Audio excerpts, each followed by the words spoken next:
기도하겠습니다. 하나님 아버지 감사합니다. 오늘도 복된 주일 허락하여 주시고 아버지 하나님 주님 앞에 예배하며 주의 말씀을 듣는 시간 갖게 하심을 감사를 드립니다. 아버지 하나님 온전히 주님의 뜻대로 살아갈 수 있도록 도와주시옵시고 성령께서 날마다 우리의 삶을 이끌어 주시옵시고 아버지 하나님 주님께서 맡기신 이 말씀, 이 복음, 이 생명을 전하기에 조금도 부끄러움이 없는 자로 살아갈 수 있도록 아버지여 도와주시옵소서.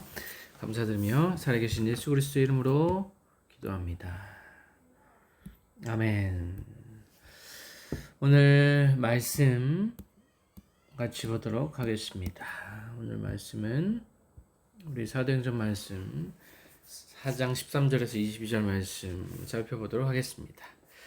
13절 말씀을 보면 그들이 베드로와 요한이 담대하게 말함을 보고 그들을 본래 학문 없는 범인으로 알았다가 이상히 여기며 또 전에 예수와 함께 있던 줄도 알고 라고 했습니다. 그래서 베드로 요한이 이제 공의 앞에 서게 됩니다. 이전에 예수님의 능력으로 나면서부터 걷지 못한 자를 고치는 그 치유의 역사 속에서 이러한 일들이 진행되고 있습니다. 당시의 종교 지도자들은 이들을 범인으로 알았다가 이상히 여겼다라고 했습니다. 베드로 요한이 정식 교육을 받지 않았지만 성령의 충만함을 힘입어서 복음을 전했기에 이들 입장에서는 당연히 이상하고 기이하게 여겼을 것입니다. 베드로와 요한은 모두 남김없이 자유롭고 담대하게 예수 그리스도의 복음, 또 부활 복음, 부활하신 예수 그리스도, 또 치유하신 예수 그리스도에 대해서 지금 전하고 있습니다. 당시 공회원들은 그들이 예수와 함께 있었던 자들이라는 사실에 놀랐습니다. 그리고 치유된 자가 함께 있어서 반박할 수 없는 그런 상황이었죠. 14절 말씀 보면 또 병나은 사람이 그들과 함께 서 있는 것을 보고 비난할 말이 없는지라 라고 말씀하고 있습니다. 공회원들이 사도들의 말에 대해서 반박할 수 없음을 볼 수 있는데 그 이유는 첫 번째로 학문 없는 자들이 담대하게 말했고 또 그들이 예수님의 또 제자였고 또 병 고침을 받은 자가 눈앞에 있었기 때문입니다. 예수님께서 그들과 함께 계셨기 때문에 또 부인할 수 없는 이 치유의 역사의 현장에 그들이 함께 있기 때문에 비난할 말이 없었던 것이죠. 15절 말씀 명하여 공회에서 나가라고 서로 의논하여 이르되 라고 했습니다. 공회는 더 이상 사도들에게 할 말이 없어서 사도들을 밖으로 내보내게 됩니다. 이후 이어지는 비공개 회의에서 사도들을 어떻게 처리할지에 대해서 논의하고 있는 모습입니다. 그들의 상식과는 그들의 이제 기득권 체제를 무너뜨리려고 하는 자들로 그들은 인식했을 것입니다. 그래서 사도들을 내쫓고 여기서 보면 진리로 당당한 사도들의 모습과 또 비진리로 가득 차 있는 이 공회의 모습이 대비되는 그런 모습을 우리가 볼 수가 있습니다. 16절 말씀 보면 이 사람들을 어떻게 할까? 그들로 말미암아 유명한 표적 나타난 것이 예루살렘에 사는 모든 사람에게 알려졌으니 우리도 부인할 수 없는지라. 그들도 이적을 부인할 수 없었습니다. 예루살렘에 알려졌고 너무나 명백한 사실이었기 때문에 공회원들은 진실을 숨기고 싶었지만 이미 많은 이들이 알았기 때문에 불가능했습니다.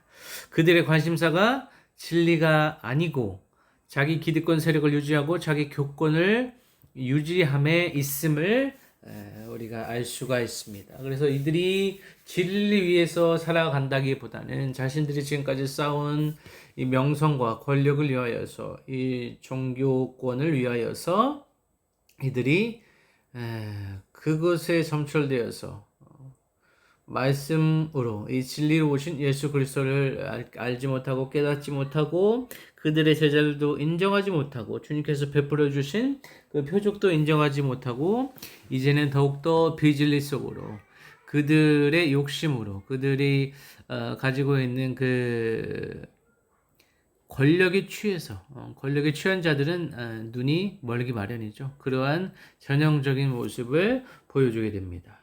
4장 17절 말씀 보면 이것이 민간에 더 퍼지지 못하게 그들을 위협하여 이후에는 이 이름으로 아무에게도 말하지 말게 하자 하고, 그래서 기껏 그들이 할 수 있는 것이 입단속이었습니다. 공회원들은 사도들을 위협하여서 더 이상 예수 그리스도의 이름으로 말하지 못하게 하려 했던 것이죠. 그 이유는 백성들의 반응이 두려웠고 그들의 지지 세력, 그들의 기반이 그들의 권력이 무너질까 하는 그런 두려움에 휩싸였기 때문에 이러한 일들을 벌일 수 있습니다. 그들의 결정은 진리를 거부하고 교세를 지키려는 비양심적인 행동이다, 이렇게 말할 수가 있겠습니다. 18절 말씀 보면 그들을 불러 경고하여 도무지 예수의 이름으로 말하지도 말고 가르치지도 말라 하니 라고 했습니다. 사도들에게 예수의 이름으로, 예수님의 이름으로 말하거나 가르치지 말라고 명하고 있습니다. 하나님보다 사람의 권위, 자신들의 권위, 자신들의 세력을 유지하기 위하여서 사람의 권위를 따르려는 일종의 타락한 종교 지도자들의 모습을 우리는 보게 됩니다. 19절 말씀, 베드로와 요한이 대답하여 이르되 하나님 앞에서 너희 말을 듣는 것이 하나님의 말씀을 듣는 것보다 옳은가 판단하라 라고 했습니다.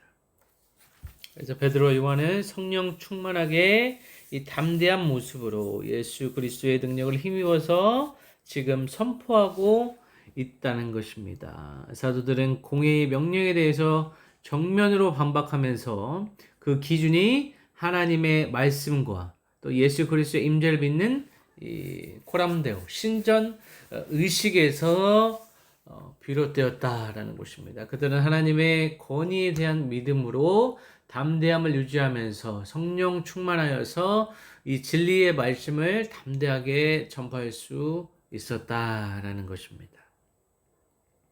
그래서 20절에 우리는 보고 들은 것을 말하지 않을 수 없다는 이제 사도들의 고백이 나오고 있습니다. 양심과 신앙에 따라서 부활의 진리를 말하지 않을 수 없고, 또 이 치유의 역사에 대해서 말하지 않을 수 없고, 인간 권위보다 하나님의 진리에 충성하려는 태도, 하나님의 말씀에 순종하려는 태도, 이 기본 자세가, 이 기본 동기가 달랐다라는 것입니다.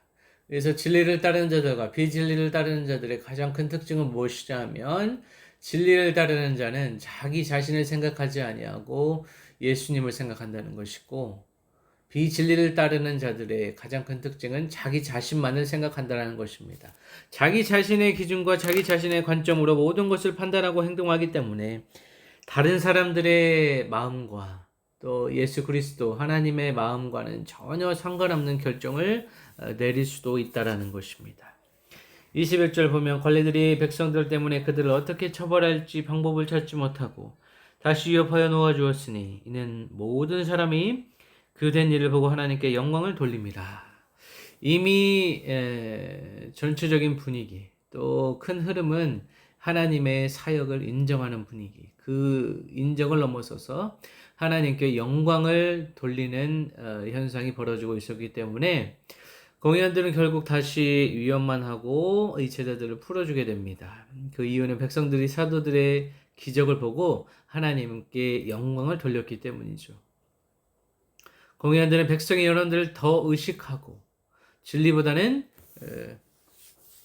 대중영합주의와 같이 대중의 인기에 더 민감한 모습을 지금 보이고 있습니다. 그리고 자신들의 어떤 위협을 느꼈기 때문에 자신들의 생명과 자신들의 세력과 이 권력에 대해서 위협을 느낄 만한 백성들의 위세였기 때문에 이들이 받아들일 수밖에 없었다는 것입니다.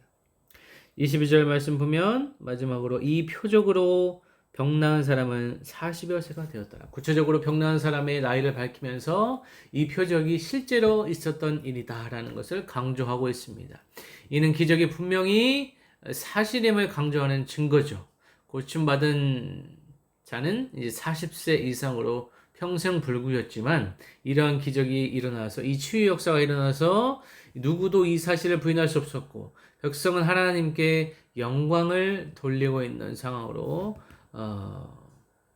이러한 전체적인 흐름이 흘러가고 있다는 것입니다. 오늘 말씀에서 우리가 알 수 있는 것은 이 성령 충만의 담대함입니다. 성령이 충만했을 때 이는 사람의 논리와 이성을 뛰어넘는 하늘의 권세가 주어지기 때문에 성령 충만의 담대함을 우리가 볼 수 있습니다. 베드로와 요한의 담대함은 성령 충만에서 비롯됐고 사람이 아니라 하나님 앞에 서 있다는 그 의식으로 우리가 보이는 현상에 집중하지 아니하고 이 현상 너머에 계신, 그래서 모든 것을 주관하시고 전지전능한 능력으로 우리와 함께 계시는 하나님의 입장에서 서 있을 때 이러한 담대함이 허락된다는 것입니다. 마틴 루터는 하나님이여 나 여기 서 있습니다 라고 고백했습니다. 이것은 종교개혁의 정신과도 일맥상통합니다. 하나님 앞에 서 있는 우리가 과연 어떠한 모습으로 살아가고 있는지, 이것이 중요하다는 것이죠. 나의 현실과 나의 형편과 내가 가진 소유, 나의 경력, 이런 것은 상관없이 하나님 앞에서 내가 순결하고 정결하고 거룩한 신부로 살아가고 있는가, 성령 충만함으로 날마다 살아가고 있는가, 이것이 우리 인생에서 가장 중요한 일일 것입니다. 그러한 자들은 이 세상의 어떤 사람 앞에서도 위축되지 아니하고 담대하고 당당하게 하나님께서 주시는 그 권세로 살아갈 수 있다라는 것입니다. 두 번째로는 이 표적이 명백했고 기정사실화된 사건이고 또 이 표적으로 인하여서 복음이 확산되었다는 것입니다. 사도들이 행한 표적은 단순한 기적이 아니고 하나님께 영광을 돌리는 도구로 쓰임받고 있었습니다. 지도자들은, 이 종교 지도자들, 기득권 세력들은 이 표적 앞에 무기력하고 또 백성들은 하나님께 영광을 돌렸기 때문에 그들이 이제까지 가르쳐줬던 그 가르침과 그 위세와 명성이 땅에 떨어지는 사건이라고 볼 수 있고 그들에게 있어서는 큰 좌절이 되겠죠. 하지만 그 좌절을 통해서 우리가 낮아짐을 통해서 그 가운데서 하나님을 다시 볼 수 있다는 것입니다. 우리의 낮아짐을 통하여서 우리는 겸손이라는 것을 깨닫고 또 교만한 자의 말로가 어떻다라는 것을 우리가 알게 됩니다. 오늘날에도 그리스도인들의 삶이 세상에 명백한 표적이 되어야 함을 오늘 본문에서 말씀하고 있다라는 것입니다. 우리의 삶이 이 세상에서 아무런 영향력이 없이 되려 이 세상에서 민폐가 되고 사람들의 손가락질 당하는 대상이 된다면 이것은 하나님의 자녀가 아니고 또 하나님이 인정해 주시지만 세상 사람들의 관점에 있어서는 하나님의 자녀가 과연 그렇게 살아갈 수 있느냐, 비난받을 수 있는 여지가 있다는 것입니다. 그리고 오늘 본문의 말씀에서 또 우리가 생각해 봐야 될 것이 신앙의 우선순위, 삶의 우선순위입니다. 우리 삶에는 많은 우상들이 있습니다. 그 가운데 가장 우선순위, 우리가 가장 중요하게 여겨야 될 것은 바로 우리가 함께 드리는 이 예배, 그리고 예수 그리스도의 말씀. 그래서 이 진리를 따라가는 자들에게는 항상 고난이 찾아오기 마련입니다. 왜냐하면 예수 그리스도의 진리라는 것이 결국에는 세상과는 반대 방향으로 가는 경우가 많기 때문에 이 물질 만능주의 그리고 무한이기주의 속에서 자신만을 생각하며 살아가는 이 사람들 속에서 그 사람들과 때로는 부딪히면서 때로는 타협하면서 살아갈 수도 있겠지만 이 말씀 앞에서 우리가 이 진리가 우리 마음속에 바로 선다면 그들과의 갈등 속에서도 충분히 그 갈등을 해소하고 또 진리로 하나가 될 수 있는 그러한 발걸음이 우리 삶 속에 펼쳐질 수 있다라는 것입니다. 사도들은 세상의 명령보다는 세상에 순응하기보다는 하나님의 말씀에 순종하는 것이 옳다고 생각했고 이 진리의 말씀을 담대하게 성령 충만함을 힘입어서 전파했습니다. 그들은 보고 듣고 체험한 복음을 침묵하지 않았습니다. 우리 삶 속에도 주님께서 임하신 하나님을 만나는 체험, 예수님과 함께 동행하는 그들, 예수님의 그 임재와 그 말씀 가운데 살아가는 동안에 우리는 많은 것을 깨닫게 되고 체험하게 됩니다. 그 체험을 침묵하시지 마시고 그 체험이 우리 삶의 증거가 되어서 예수님을 전하는 통로가 되었으면 좋겠습니다. 이것이 바로 신앙의 본질이자 그리스도의 사명이라고도 볼 수가 있다라는 것입니다. 오늘 본문은 우리에게 세상이 결코 막을 수 없는 표적을 통하여서 이 표적이 곧 우리의 삶을 통해서 드러나야 되고 우리의 이 삶이 하나님께는 영광이 되고 우리에게는 하나님의 자녀로 살아가는 명예가 되어야 될 것입니다. 세상과 사탄이 막을 수 없는 명백하고 확실한 표적이 바로 우리 삶 속의 변화라는 이름으로 찾아오기를 바랍니다. 이 복음의 능력이 우리 삶 속에 자유를 허락하고 기쁨을 허락하고 이 세상에서 줄 수 없는 평안을 누리며 살아가게 만든다는 것이죠. 그래서 이 복음의 능력, 예수 그리스도의 능력을 담대히 전하는 여러분들 되시기를 바랍니다.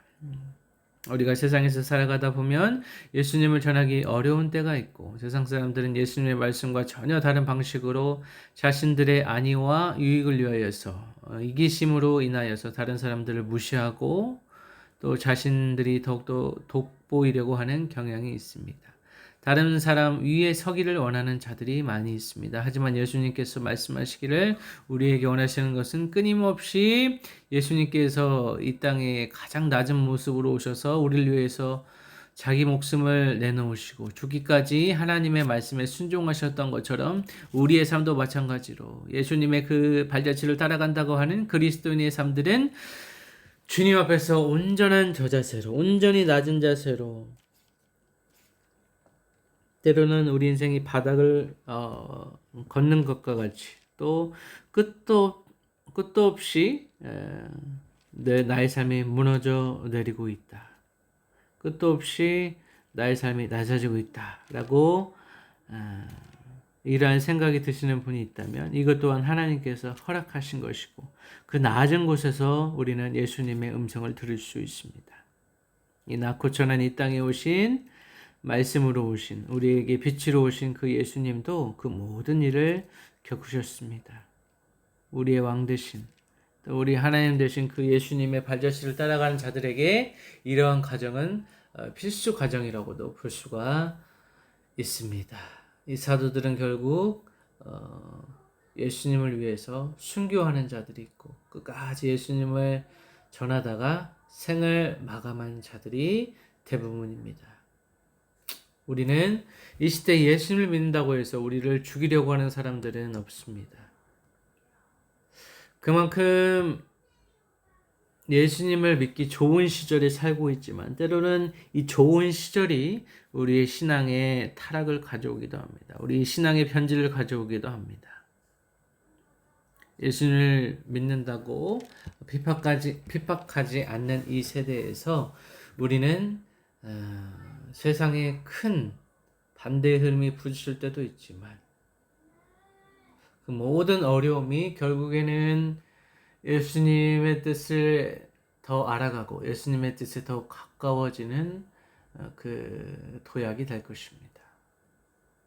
이번 한 주간도 예수님께서 우리에게 원하시는 것이 무엇인지 생각해 보시고 또 우리 삶에 우리 현실로 다가오는 이 아픔과 어려움과 고난과 환난 가운데서도 예수님께서 원하시는 것이 무엇인지 그 본질적인 요소를 찾아가시는 여정 되시기를 예수 그리스도의 이름으로 간절히 축원합니다.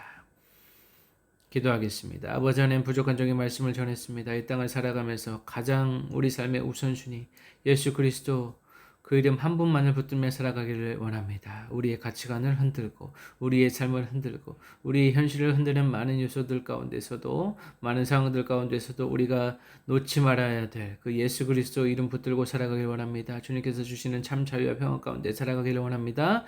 이 세상에서 줄 수 없는 그 위로와 그 평안과 그 임재로 이 시간 역사하여 주시옵소서. 한 주간도 또 그들의 인생 가운데 그들의 직장과 또 자녀와 또 그들이 살아가는 모든 터전 가운데 하나님의 임재로 예수 그리스도의 그 진리 되시는 그 자유의 말씀으로 함께하기를 원합니다. 아버지 하나님 역사해 주시고 성령 충만함으로 그 어떤 사람 앞에서도 담대하고 당당하게 살아갈 수 있도록 도와주시옵소서. 하나님의 자녀답게 명예롭게 살다가 아버지께서 오라 하시는 그때까지 주의 말씀 붙들고 아버지께서 주시는 능력으로 살아내기를 원합니다. 우리의 삶의 모든 자리에서 아버지께 영광을 돌리는 삶 될 수 있도록 주여 도와주시옵소서. 감사드리며 살아계신 예수 그리스도의 이름으로 기도합니다. 아멘.